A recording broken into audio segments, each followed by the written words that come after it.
We've just completed an audit of ground ambulance services here in Nova Scotia, and we found that the system is in a critical state. We found the government is not effectively monitoring the performance of emergency medical care, the company providing the service, and it cost over $147 million last year.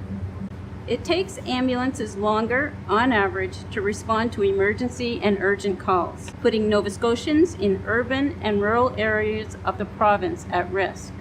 Last year, the average wait time for an ambulance in Nova Scotia went from 14 to 25 minutes, an increase of almost 80%.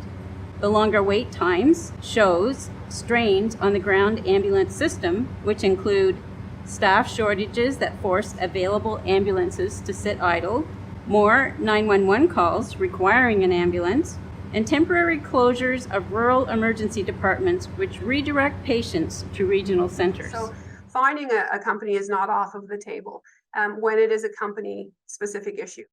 Things are outlined in the contract about how we would get to that point.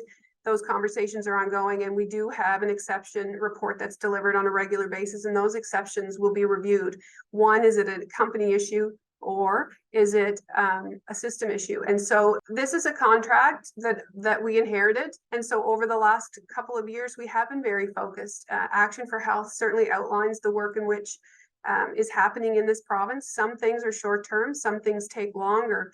So, in addition to the accountability structure, we also need to look at the system and how do we support increasing capacity in the system by increasing the number of staff that we have, by looking at, very importantly, how did we separate transfers from emergency service response? So there's also processes and structural pieces that we have to address as well. So we are 2 years into the work in the healthcare system. I do believe that there has been progress made in very many areas, but we will continue because we know that we have not crossed the line yet.